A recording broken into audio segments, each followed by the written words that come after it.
Boys and girls, welcome back to High Top Sports Golf. 2026 season is on its way, ready to rock and roll. We got a lot of great things we're going to talk about. Gotterup gets his first win, and Sony over there in Hawaii. Then we'll talk about Stars teeing it up. Second win. You won Sec- last year too. second win in Hawaii. Apologies. Getting off to a hot start. Old Gotterup. That was big for you. He was your fantasy guru last year, so I know you're a big Gotterup dude. We're going to talk about what's expected from Rory. What's expected from Max Homa? Does he turn around? Does J.J. Spahn live up to the expectations that he set last year? Brooks Koepka joining the squad. A lot of great things. The end of Live. We're going to have our jam-packed show. Be sure to sit back, relax, smash like button, and subscribe. We got Cowboy Ty with us here today. Cowboy, how we doing, big guy? Oh, buddy, I'm excited for everything that's coming up. I mean, football's coming to an end. It's a little depressing, but now we got golf and we got NASCAR on the way. We got everything coming our way now. I mean, we'll get It's dialed in. You'll have your Gators, and we still have golf.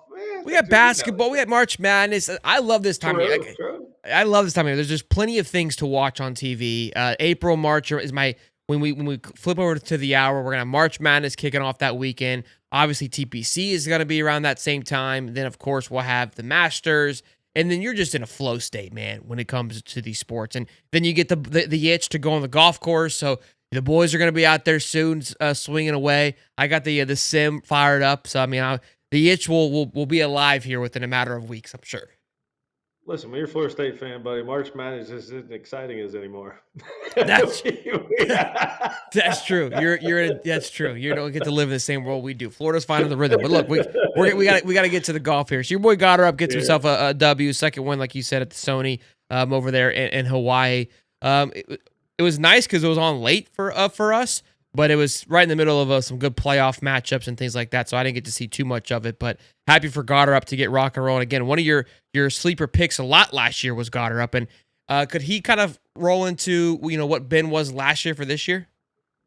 Yeah, I mean, I think so. He struggled when he first came on tour, and like everyone kind of read him off. He was a real big, he was a lot of expectations came from him, and then it just felt like he started to find his rhythm on tour, and it happens because you start traveling everywhere and you start living in and out of different homes, and you're trying to make it on tour, you're trying to get your card, so like it does take some time for some of these guys to get rolling, but once they get their first win, it kind of eases their nerves and they don't have to worry about their cards much, and they get out there and they get rolling, and I expect a lot out of him over the upcoming years.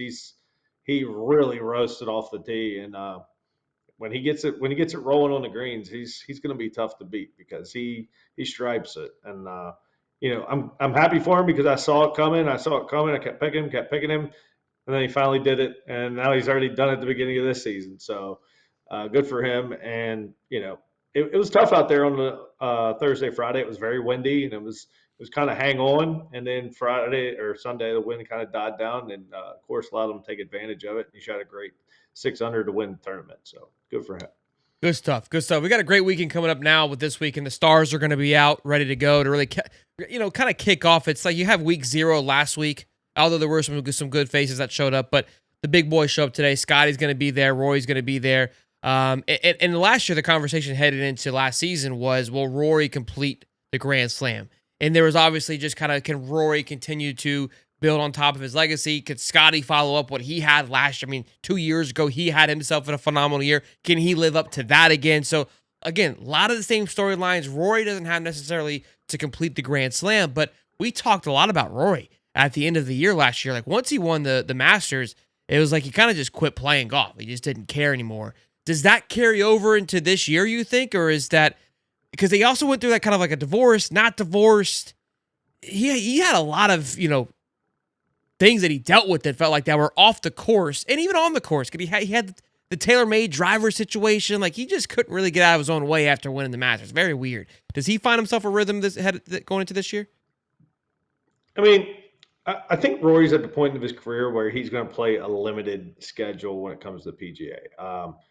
He's going to play the majors. He's going to play the signature events. I just think it's the events that, for instance, the Amax this week. Right? He's probably going to stay overseas. He's probably going to play some DP World. Probably it's like split between DP and PGA. But as it gets closer to the majors, obviously, I think Roy will make his way over to the U.S. As for Scottie, I mean, listen, Scottie. Like, I mean, the guy is incredible. Like, we expect to win almost every time he tees it up. I mean, the expectations are insane, but that's what we expect. And I think he had 17 top tens last year out of 20 events or something Yeah, insane where it's like like when we 12 were saying he straight. was having a quiet year, I remember when he rolled into to the majors, right? Because like even the Masters, like he like quietly finished top 5. The Masters he finished what, second, or not the Masters, excuse me. The TPC finished like second or third. Prior to that, he rattled off 2 wins. It wasn't. I mean, maybe it's splashy. I don't know. We just were kind of like talking down. You kind of then you look back and it's like, wait a minute. Like he's been right there with everything. I would say his worst performance was probably the U.S. Open, and then I say that lightly because I think once he finished again, T7. yeah, once again, well, he kind of like came down to the stretch. It's like, holy shit, he's got it. Like, is he gonna pull? Is he gonna do it? It's like not actually, but it was like, could he Tiger Woods this thing, right, and kind of find his rhythm? And that was, again, I say worst lightly because everywhere else he either won or was in top 5, right, kind of right there shooting a shot.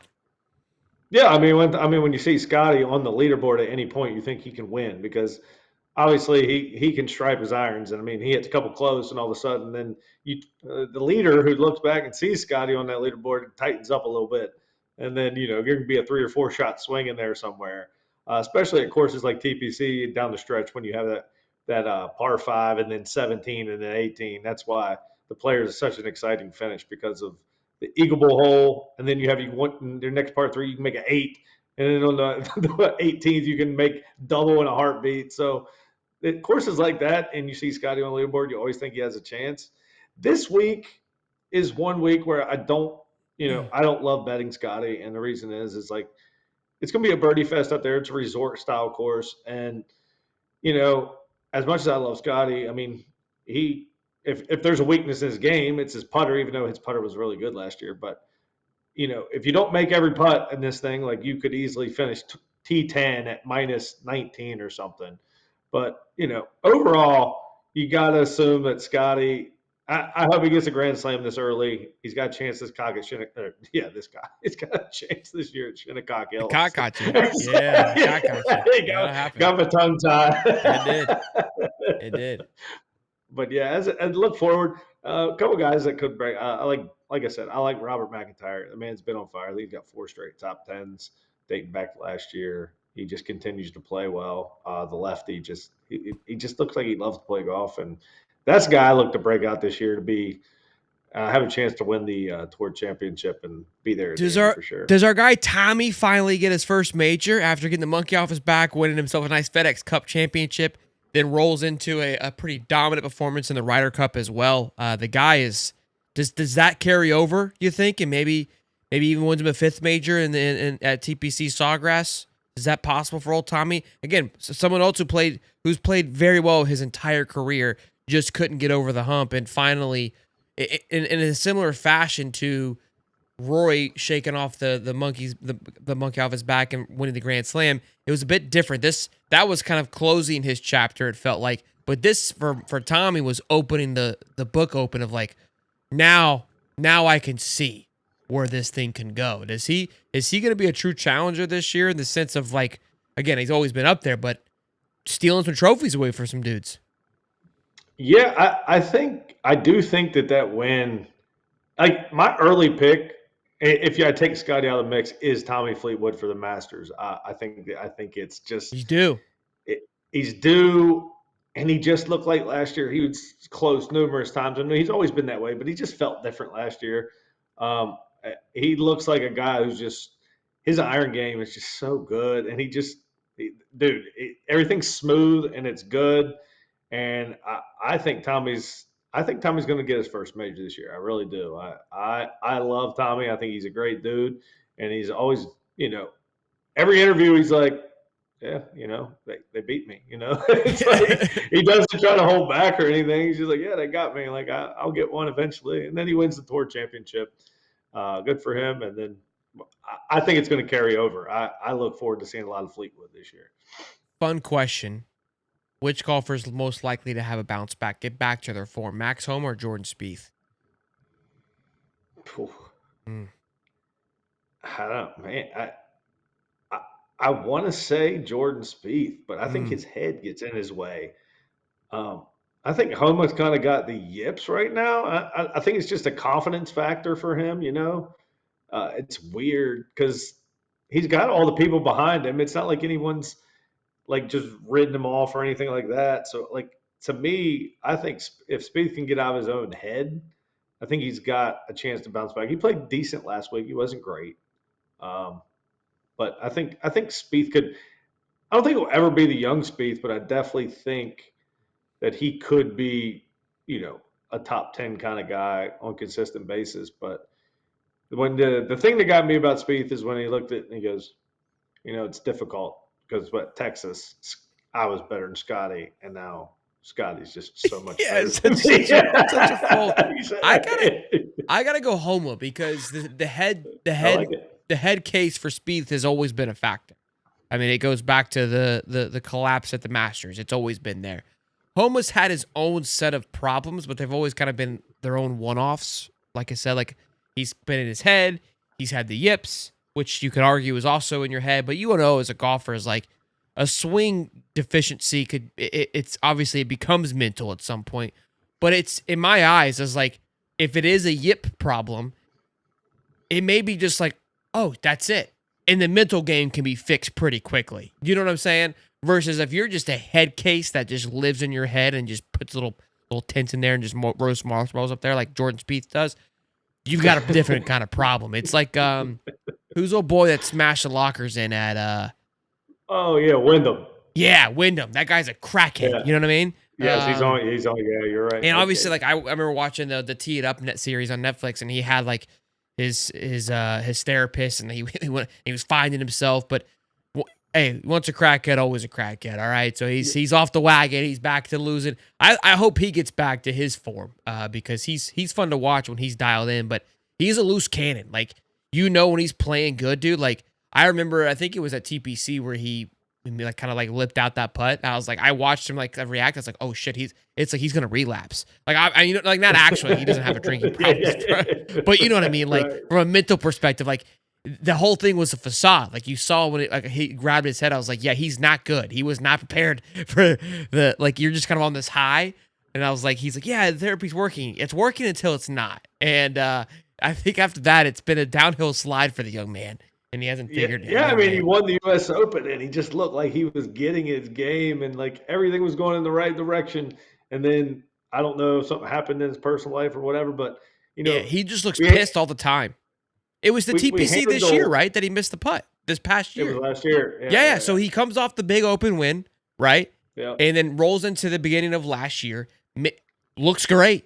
Cruising yeah. one, like, all right, there he is. There's the Wyndham Clark we know and love.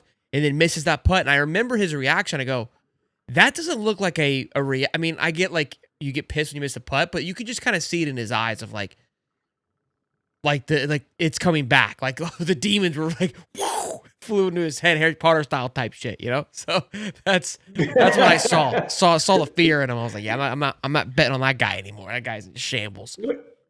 So Resilience is a thing. Like some people can have it and some people can't, and you got to find it. Like to me, Scottie Scheffler's the most quiet, resilient person there is. That's a part of his game that's just better than everybody else. As for Max Homa, I hope he does get it back together. But you are correct. I remember know me on a standpoint to where if I'm swinging a golf club and then one time I just go, "That's it, yeah, that's it, we're there we good, go. Yeah, you I click got it." back. And Yeah, then you're right. you're not You a feel like mental golfer in the head. You're a swing guy, right? Like I mean, you know that right. that's who you are. Like if the swing's bad, you get mental, but as soon as the swing clicks, you're like, oh, okay, cool. I'm back to Cowboy Ty. Who's gonna be your again? You can't use Gotterup. Who's gonna be breakout guy? And like they may be a star in itself, but get some big time wins really. And look, Tommy Fleetwood could fall into that category because I feel like he's still like even though he wins the FedEx Cup last year, he still has to get over the hump of winning some big ones in the regular season, right? So he could be one, is what I'm getting at. Someone like that. Like obviously Fleetwood's a household name, but I mean, he's waiting to get the big one. Who do you like? Yeah, I mean, I talked about him earlier. I'm telling you, man, I love Bobby McIntyre. Okay. I think he is a great golfer. He just seems like he cares about the game every time you watch him. He's a lefty. That helps him at the Masters. We know that lefties have traditional advantage over at the Love the Masters. accent too. Uh, yeah, I mean Big he's fan. like I said, you can tell he loves the game of golf, and I think he's a guy that's he's going to compete in some majors this year. I don't know if he's going to win one, but I definitely think he competes in majors. And he could get one. I mean, it could a few putts fall here and there, like JJ Spawn last year. I mean, honestly, he has that ability to win. So that's the one guy that I'm looking for this year. Matthew Fitzpatrick's really hot right now. He seems like he Yeah. got his swing He to got where he cold for a wanted bit it. last year. Yeah, and he's good. Yeah, He was doing some swing he's changes. yes, he was, and it looked like he got him clicked. And I think he was trying to get more distance out of his golf ball, and now I think it's all timed That's gonna up be and everything's dangerous. good. We talked about it last year. I don't know, understand why he changed it, but these guys are psychopaths. So mine's the Sweden, Ludvig Eiberg. I love him. Yeah, I think he played great, or not great, but I think he played well for a rook in the Ryder Cup. I think he played well all year. He was competitive in a lot of big time majors. Look, the Masters. That was his first time through the Masters. Second time. Yeah, First time. first. I think it's And I've learned over the years, like even no matter how good you are, that course chews you up and spits you out like 90% of the time, regardless of where you're at. And I think it kicked him in the nards a little bit, but he bounced back and played, I would say, pretty well. I look for him to get some dubs this year and to kind of strike what he created last year, kind of set that match on fire. So I'm excited. Gonna be a good year. Sleepers for this week, big guy. Who do you got? There's a couple guys out there that, the guy that I'm starting to really look at as he's going in a sleeper every week, but it's because he's coming back. It's Thigala. He's so close. Mm, He was good, and then he had that injury last year, and he tried to play through it, and he went through like he literally just couldn't. He couldn't do it, and he was getting frustrated, and you could just see it. But he was trying to play through it, and he couldn't. And this week, I don't know. It just feels like he's getting very close. You want to be if you're like betting somebody, you want to be early on before you're late on somebody. So in a betting market, I've really liked Thigala this week. There's another young Japanese kid named Takuma Kanaya. This guy stripes it. He was like a phenom, like Hideki, coming out, like when he was on the teenager tour, the Asian tour, or whatever it is. And then he's been on the tour for a little bit, and he's starting to click it together a little bit. And for the Florida faithful, I started to really like Ricky Castillo. He's a Gator. He was played great in college. He was a collegiate star, I guess you could say, for Florida. And he's starting to click, and I do. I like Ricky Castillo. So there's three guys this week that could turn some heads, and if he got a chance to win, I think these other guys definitely could top 10 things. But those young guys are three guys that I would look out for this week. Johnny Kiefer, he's the big time one, but everybody kind of knows who he is. so your But fantasy Johnny picks are just Kiefer's kind of like you're saying picks for top tens. more like top 10s, top 20s kind of ordeal. Just like sleepers that I think Thigala could win. I don't think these other guys are ready to win yet, but you could definitely see him in the mix on a Sunday. Okay. I like it. They're the expert there, and you hit some bangers last year, boys. I mean, so tail it if you can. End of Live. Liv always finds his way into these conversations. Brooks Koepka rejoining the PGA. We were going to talk about it last week. We missed the show, but the rehab program is what I'm calling it. I don't know what the official the term is for it, but I'm calling it I the like it. yeah, it's the rehab. Okay, it's the PGA rehab tour, and it's kind of they're kind of flexing their nuts. I want to read through of what the rules are actually. Let me pull it up because it's actually very interesting of what they have to follow to get back on They're tour. making them play. They're following. Yeah. They're like, hey, this is what you get. What's it called? What's the actual the title of it? Returning members program or something like that. Mine's way cooler. I don't know why they don't just. I agree. The rehab PGA Tour rehab would be awesome. Yeah, that's definitely the returning member program. Yeah, it's complete ass. To qualify under the program, a player must have been away from the PGA Tour for the last 2 years. Okay, and have one of these elite events between 2022 and 2025. They're clearly putting this together to fit a certain a certain brand of people. who they're trying to lure back in, if you will. And again, of course, it's your 5 majors. The fact that they put the Players Championship in there just confirms that what we've been saying is a 5th major. Will they ever add it? Probably not, because it ruins the history. And then if you allow a 5th major, then the Nicholas and the Tiger Woods that never had the opportunity to win a 5th major throws everything into shambles. But I think the farther we get away from it, the way that PGA is separate, is aligning itself, it's going to be a 5th major. But I digress. Brooks Koepka, John Rahm. Oh, yeah, here are the people that have fit into that category. Brooks Koepka, John Rahm, Cameron Smith, Bryson DeChambeau. DeChambeau is going to die with LIV at this point. We'll get into that here in just a minute. Can play in the most PGA. Oh, wait. What are the restriction? Players accepted under this program can compete under the following conditions. Can play in most PGA events, including full field. Can play in the Players. Must qualify for signature events by performance, not via sponsor exemptions. So I thought that was interesting. I'm pretty sure they can't play in the FedEx. Yeah, ineligible for FedEx Cup bonus pool payout in 2026, which I thought was interesting. Yeah, Like, go ahead. that is kind of interesting. I don't know why that is. I mean, if you And play that excluded well, from you Tours gotta get. Players Equity Program for 5 years, potentially tens of millions in foregone equity earnings. And I think that was, if I remember correctly, that program was put to place because of LIV. So they're probably not going to let them reap benefits for what was created for what they left for. So I respect that as well too. So my point of it is they're playing hardball. The leverage, the whole reason LIV was created in the first place, the reason we got into this because everyone was whining that PGA was a monopoly and had all the control. Well, now you just gave it all right back. Now they have it You're not tenfold. wrong. They just waited it out, and the LIV is cooked. Brooks was a huge domino because Dustin Johnson is as great as he is. He's kind of towards the end. Phil is just a piece to the puzzle now, and Cameron Smith doesn't. I mean, once he won the PGA, that guy don't give a damn.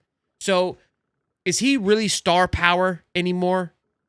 No. No, So your two big ones are John Rahm and Bryson DeChambeau. Those are the only two, in my opinion, that you really need to lure back. And at this point, the PGA's done just fine without him, to be quite honest with you. I think Brooks coming back was enough. Bryson DeChambeau is a big enough personality that we love him for the majors. And the PGA, from my understanding, the biggest problem they wouldn't allow him to come back was because of the YouTube thing, right? That's what I heard. Who, Bryson? Yeah, they weren't a fan of him making YouTube content. I don't know if I mean I think we could find a way around that if we were trying to get Bryson back because that if you don't understand that Bryson is holding that live tour together, you are out of your mind. Oh, he I is. can tell you if he leaves, it's over. He should ask for $500 million next year. Like I'm dead serious. Like his contract's up at the end of the year. I'd ask for $500 million and be like, okay, well that's fine. I'll just take my money. I'll go back to the tour. I have Breaking 50. Everyone watches Breaking 50 on YouTube. They love my content. Like he doesn't. I think he likes the minimum amount of events that he plays. That's another factor. Because he gets to do the YouTube. You know what I mean? So yeah, he's got that personality. We all like him. His Breaking 50s are fun to watch. But like, if Bryson leaves, John Rahm's going to follow. All of it's done, and it's just like you said, they can't get any TV contracts. They're not anything worth 2 cents. No one wants to give them anything. It's just not. It's hard to compete against something that's been around like the PGA Tour. I mean, even millions and billions of dollars can't even do it. So, and look, I mean, if you wanted to fix it, you got to pivot. And I think they tried to make it gimmicky and do these fun things and appeal to a certain audience with the crushers and all this nonsense. Where when I think golf and even this new TGL league is a unique approach to it. It's different. Am I, running to the TV to turn it on? No. I mean, it's cool, I guess. It's unique. I don't mind it, but it's better. It's a better challenge. It's working in cohesion with PGA, but it's a better challenge. I think if I'm LIV, take a look at when they do those like random one-off kind of the matches styles like in Vegas. That might be their move. You know what I mean? Like, hey, they're already playing limited. Well, when we have our matches, how can we make sure that everyone's watching this match? Like, that's what they've got to figure out. Like, what? Just doing 3 days and just making it like they like the whole idea of it is it's not serious. You're Correct. like I get it. Shorts doesn't necessarily mean it's serious or not serious, but it's like, yeah, it's fun. There's music and there's colorful teams and we're popping champagne and it's like every week we're popping champagne. It's like that's not what golfers. That doesn't appeal to anybody. I don't know who the hell you're even looking to make with that. So I don't know. It's been dead since Jump Street as far as I'm concerned. The coolest thing about Live was talking about Live and about them. Like their highest moment was them stealing players. That was their peak. That was when they were in their best, and that was the only time that Live was cool was when you talked about it and the idea of what it was supposed to be. And then when it came to fruition, I was like, yeah, this is stupid.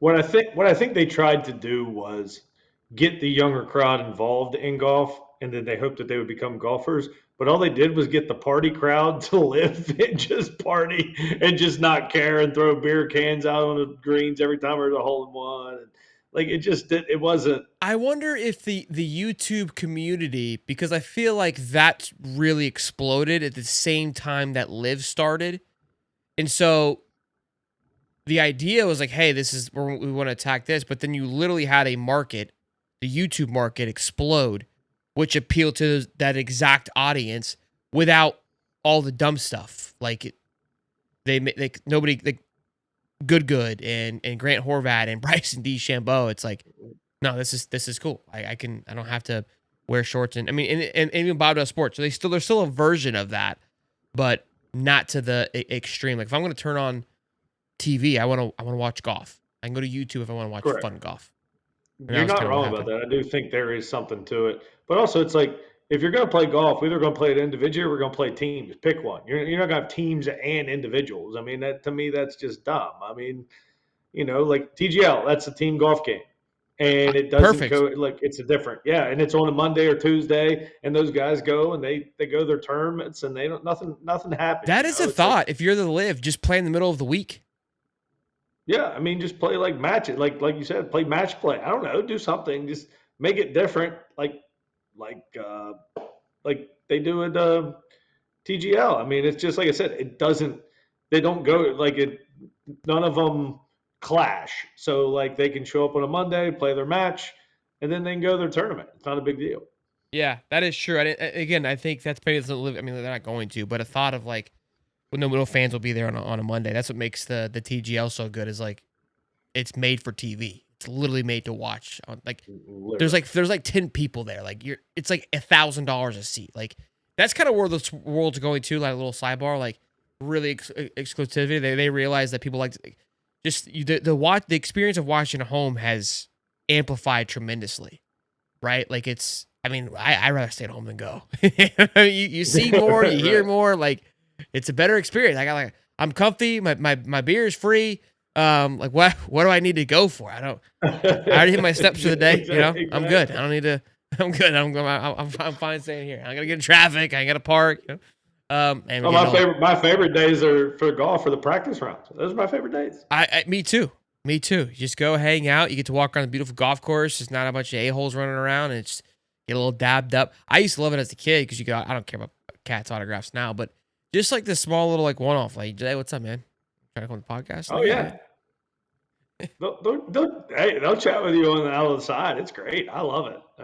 I made a shirt last year for my buddy who was a caddy, and I had everyone in the practice round. Michael Kim took our picture, which was hilarious. And then Sean Foley, he was like, dude, that shirt is hilarious. Bones walked by, he laughed. So everyone, like, it was interaction. And that's what I liked about it. It was super fun. So I got to come up with another shirt this year. I don't know what I'm going to do yet, but I'll figure it out. I love it. Well, gentlemen, great first show to kick off the 2026 PGA season, tour season here. We rock and roll all season long. So be sure to smash the like button, subscribe if you guys enjoy the content. If not, yeah, so what? We'll see you guys in the next one. Peace still like it anyways. Yeah, dude.